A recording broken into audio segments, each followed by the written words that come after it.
Olá, acadêmica! Olá, acadêmico! Eu sou o Mestre Paraíso e hoje voltamos na nossa quarta aula para falarmos sobre homicídio.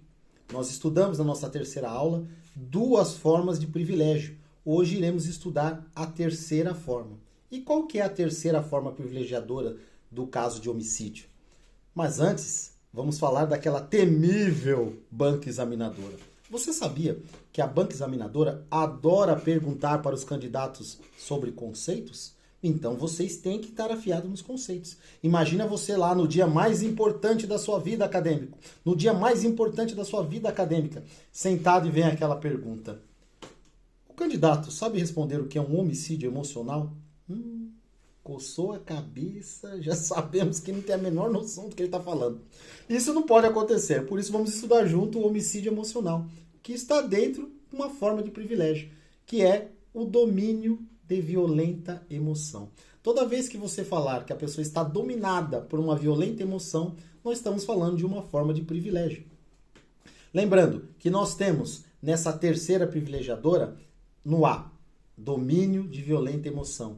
No B, reação imediata, ou seja, tem que tomar cuidado com esse intervalo temporal, né? Segundo a nossa doutrina, enquanto perdurar o domínio da violenta emoção, qualquer reação será considerada imediata. Então temos lá A, domínio de violenta emoção. B, reação imediata. Lembrando sobre o quê? O intervalo temporal, segundo a nossa doutrina, diz que enquanto perdurar o domínio da violenta emoção, qualquer reação será considerada imediata. E na C, e última, temos a injusta provocação da vítima. Lembrando, tem que ser injusta provocação da vítima. Note que, de todas as formas privilegiadoras que nós estudamos, a terceira é a mais difícil, por isso que eu deixei ela para trabalharmos aqui isoladamente. Então vamos passo a passo novamente, porque isso é muito importante e com certeza será objeto de questionamento. Estamos falando aqui de homicídio emocional, tá? Na letra A, temos o domínio de violenta emoção. Isso já foi objeto de prova, né? A ideia de quem elabora essas provas é ver se você está afiado. Então, o que ele faz? Ele tem aquela troca de palavras. E a troca de palavras muda totalmente o sentido. E aí o aluno se arrebenta inteiro. É uma queda enorme. Uma pergunta que você perde hoje em qualquer concurso é um desastre. Então imagina só, o examinador, ele trocou, em vez de ele colocar domínio de violenta emoção, ele colocou sobre o domínio de mera influência. Já mudou. Já mudou. Em vez de ser domínio de violenta emoção, ele colocou sobre mera influência. Já mudou totalmente. E aí o aluno se quebrou. Preste atenção, é domínio de violenta emoção, que é diferente de mera influência, tá bom? Vamos prestar bastante atenção nisso aí na sua prova. E a B é a reação imediata, ou seja, estamos falando aqui de um intervalo temporal. Qual que é o intervalo? É meia hora? É 5 minutos? A nossa doutrina nos ajuda falando que, enquanto perdurar o domínio da violenta emoção, qualquer reação será considerada imediata. E na letra C, e última, temos a injusta provocação da vítima. Mas agora, precisamos aqui, como sempre, né, de uma grande referência. Qual a referência que nós temos dessa terceira forma? Né? Eu costumo indicar para vocês sempre um filme bacana, que costuma marcar, né? E o filme que eu assisti, que fala exatamente sobre o tema da nossa aula, se chama Tempo de Matar. É um filmaço. Você que quer ser advogado, você que quer ser juiz, você que pretende ser promotor, você tem que assistir esse filme. Tempo de Matar, com a Sandra Bullock e Samuel L. Jackson. Só pelo elenco você já vê que o filme é bacana. Mas a história tem tudo a ver com o mundo jurídico. Tempo de Matar. Quem assistir esse filme nunca mais vai errar o privilégio da violenta emoção, da reação imediata e da injusta provocação da vítima, né? E qual que é a referência que nós vamos dar? É Matar o Estuprador da Filha. E o filme Tempo de Matar fala justamente disso. Matar o estuprador da filha. Filmaço, assiste, não perca esse filme, que esse filme vai dar uma noção para você do tema que nós estamos estudando hoje. Mas tem outra colocação importante. Não é necessariamente importante você relacionar com fatos típicos, ou seja, crimes que estão tipificados no nosso Código Penal. Pode acontecer de a pessoa cometer um crime que não está tipificado. Mas, professor, agora eu não entendi nada. Resumindo, não é necessariamente corresponde sempre a um fato típico. Nós podemos pegar um fato que não é típico, ou seja, é um fato atípico, e a pessoa vai ter direito ao privilégio. Mas, professor, agora eu preciso de uma referência, agora eu não entendi nada.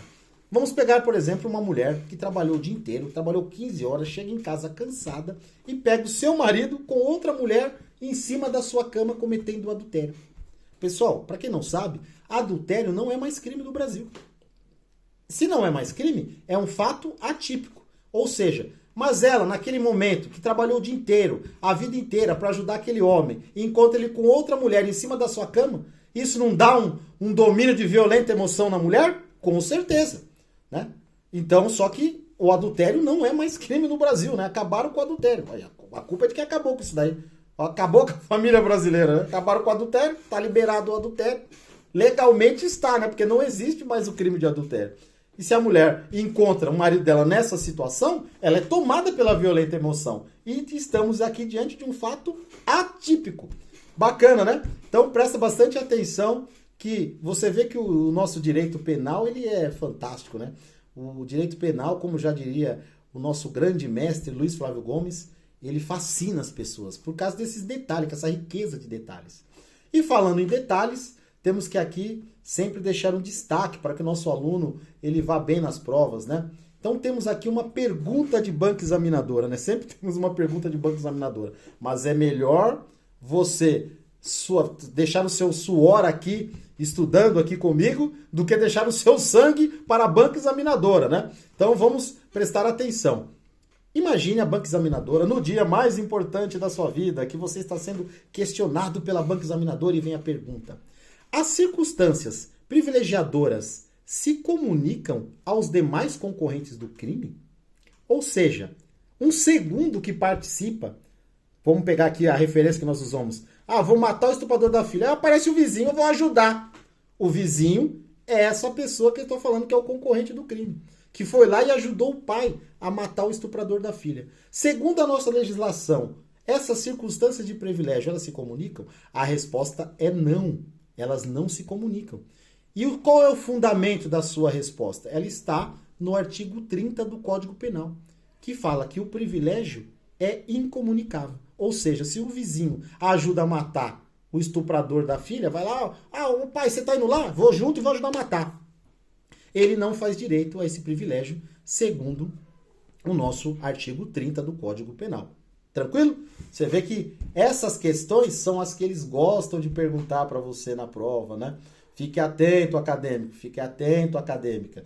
Essas questões que vai fazer a diferença de você ganhar um pontinho a mais. Uma questão que você acerta mais em um concurso é uma guerra. Você passa 10, 50, 100, 200, vai depender do concurso, 500 pessoas na sua frente. Uma questão. Então não pode perder. Tá aí uma questão importante que com certeza o examinador vai gostar de perguntar: se as circunstâncias privilegiadoras se comunicam aos demais concorrentes do crime. A resposta é não.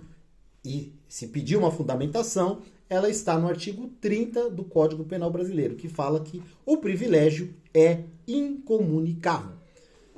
Bom, falando nisso, vamos pegar aqui então, que já estamos falando das formas privilegiadoras.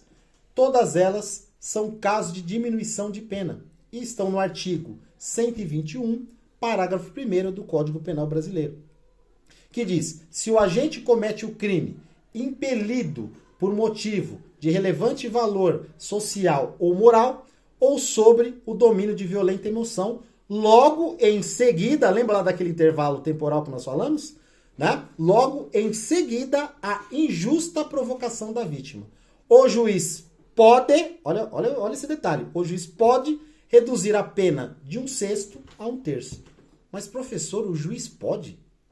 Ele não deve? Olha uma pergunta importante. O que nós temos que entender? Num caso desse, o caso será julgado pelo tribunal do júri. E a partir do momento que os jurados, ou seja, o conselho de sentença, reconhecerem o privilégio, o juiz deve sim reduzir a pena. Ele deve reduzir a pena. porque os jurados reconheceram o privilégio. Mas, mestre Paraíso, e o poder discricionário do juiz? Onde vai se encaixar? O poder discricionário do juiz irá se encaixar na dosimetria da pena. Aí sim, o juiz que irá decidir se será de 1/6 a 1/3. Olha a importância do macete para estudar. Olha a dica de hoje. Então, fique atento. Estamos estudando questões importantíssimas. Os juízes gostam de conceitos. Hoje falamos aqui de um novo conceito na nossa matéria, que é o homicídio emocional, que com certeza será cobrado numa banca examinadora. E aproveitando, vamos deixar então mais um conceito aqui dentro do homicídio. Você já ouviu falar de homicídio pré-ter-doloso? Você sabe o que é um homicídio pré-ter-doloso? Imagine se a banca examinadora pergunta para você, o que é um homicídio pré-ter-doloso? Essa questão é importantíssima e também é objeto de cobrança em quase todos os concursos. Quando nós falamos de homicídio pré-ter-doloso, nós estamos falando que existe um crime que iniciou com uma conduta dolosa, ou seja, o agente queria cometer uma determinada conduta. Porém, o resultado final dessa conduta desse agente foi culposo. Caramba, professor, que negócio confuso. Dá para o senhor dar uma referência? Sim. Vamos entender, existe um crime inicial com uma conduta dolosa e um resultado final culposo. Imagine um bar. O indivíduo está num bar e se desentende com um segundo indivíduo. E ele fica muito nervoso. Ele fala, eu vou dar um soco na cara desse cara.